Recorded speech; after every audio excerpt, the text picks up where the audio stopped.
बाबा जी की प्यारी साध संगत जी, सभी को प्यार भरी राधा स्वामी जी। आपका हमारे YouTube चैनल सेवा मार्ग में बहुत बहुत स्वागत है।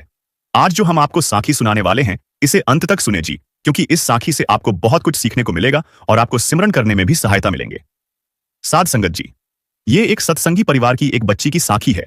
एक सत्संगी परिवार है जिसके सदस्य बाबा जी को बहुत मानते हैं। उस परिवार की एक लड़की का बाबा जी पर अटूट विश्वास था। वह रोज शाम को ट्यूशन पढ़ने जाया करती थी, लेकिन एक शाम को उसकी ट्यूशन टीचर ने उसे कुछ समय और रुकने को कहा। इस पर उसने भी कोई ऐतराज नहीं किया, लेकिन जब वह ट्यूशन से घर के लिए चली तो रात हो चुकी थी।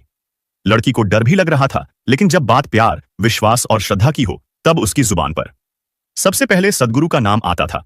तब भी यही हुआ कि वह अपने बाबा जी का नाम लेकर कदम दरकदम आगे बढ़ने लगी और अपने घर की तरफ जाने लगी। थोड़ी दूर तक ही गई थी कि एक ऑटो वाले को देखा जो उसकी ओर ही आ रहा था, जो कि जल्द ही उसके पास आकर रुका और कहने लगा कि लड़की, तुम इतनी रात को अकेली कहां जा रही हो? चलो, मैं तुम्हें छोड़ देता हूं जहां भी तुम्हें जाना है। लेकिन उस बच्ची ने उस ऑटो वाले भाई को मना कर दिया और कहा, मैं खुद चली जाऊंगी। ऑटो वाले ने उसे फिर से जाने के लिए कहा, लेकिन वह लड़की थोड़ा डर गई, क्योंकि रास्ते में और कोई भी नहीं था। फिर हिम्मत करके ऑटो में बैठ गई, लेकिन साथ ही मन में डर भी बना हुआ था, क्योंकि एक तो रात का वक्त था और फिर वह अकेली थी। उसे अपनी गलती का एहसास हो रहा था, लेकिन करती भी तो क्या? अब क्या किया जा सकता था? अब उसके पास केवल मालिक का ही सहारा था। ऑटो वाले ने उसे अपने ऑटो में बिठाया और उसके बताए रास्ते पर चलने लगा। जब उस बच्ची का घर आया तो उसने ऑटो वाले भाई को रुकने को कहा कि मेरा घर आ गया है, आप यहीं रोक दो।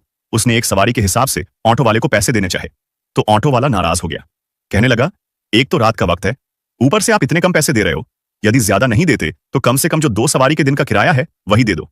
इस पर उस लड़की ने कहा, ठीक है, आप थोड़ा सा ज्यादा पैसा ले लो, लेकिन 2 का किराया मैं क्यों दूं? इस पर वह ऑटो वाला कहने लगा कि बेटा, एक तो आप 2 लोग आए हो, ऊपर से किराया 1 का दे रहे हो। ये तो बिल्कुल ही गलत है। आपके साथ जो सफेद कपड़े पहने दाढ़ी वाले सरदार जी हैं, इनका किराया कौन देगा? ये तो कुछ बोल नहीं रहे हैं, और मैं कोई मूर्ख नहीं हूं। मैं 2 सवारी को लेकर जाऊं और किराया 1 का लो। आप 2 लोगों का किराया मुझे दे दो। बस इतना सुनते ही कि गाड़ी वाले सरदार जी का किराया कौन देगा, उस लड़की की आंखों में आंसू आ गए। उसने एकदम से 2 सवारी के पैसे निकालकर उस ऑटो वाले को दे दिए। उसकी आंखों में आंसू आ रहे थे। उसका रोना ऑटो वाले की समझ से बाहर था, और उसे यह भी नहीं पता था कि वह अपने ऑटो में आज किसको बिठाकर लाया था। लेकिन आज वह बच्ची पूरी तरह से जान चुकी थी कि उसके बाबा जी उसके साथ हैं, और उसके साथ आज यह सब क्यों हुआ। उसने मन ही मन अपने सद्गुरु बाबा जी को धन्यवाद दिया। वह समझ चुकी थी कि उसके साथ ऑटो में आज कोई और नहीं, बल्कि बाबा जी खुद उसकी रक्षा करने के लिए आए थे, जो कि उस समय उस ऑटो वाले को देख रहे थे। उन्हीं की दया थी, तभी वह ऑटो उस तक आया। केवल उस तक आया, बल्कि वे उसके साथ खुद बैठकर उसे उसके घर तक सही सलामत ले आए। इस बात के बाद वह बहुत ज्यादा रोई और बाबा जी को बहुत याद करने लगी और कहने लगी, बाबा जी शुक्रिया, आपका बहुत बहुत शुक्रिया। आपने मेरा इतना साथ दिया, लेकिन काश कि आपने मुझे अपने दर्शन भी दिए होते। ये होती है मालिक की मौज। इसे कहते हैं सद्गुरु की दया और प्यार की बख्शीश। वह क्या नहीं जानते, उन्हें क्या नहीं पता। वे खुद मालिक हैं। क्या छिपा है उनकी नजरों से? कुछ भी नहीं। उन्हें सब पता है कि मेरे बच्चे कहां हैं, किस हाल में है, किस समय उनके बच्चों को उनकी जरूरत है। वे हमेशा अपने बच्चों की संभाल करते हैं। बस कमी हमारे विश्वास में ही होती है।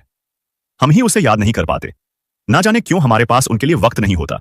अगर आपको यह साखी आपको अच्छी लगी हो तो चैनल को सब्सक्राइब जरूर करना और बेल आइकॉन को प्रेस कर लेना, ताकि हम जब भी कोई नई साखी की वीडियो डालें सबसे पहले आप तक पहुंच सके। क्योंकि हम आपके लिए ऐसी ही रोजाना साखियां लाते रहेंगे, ताकि आपको भजन सिमरन करने में सहायता मिल सके और जिंदगी में आने का आपका उद्देश्य पूरा हो सके। राधा स्वामी जी।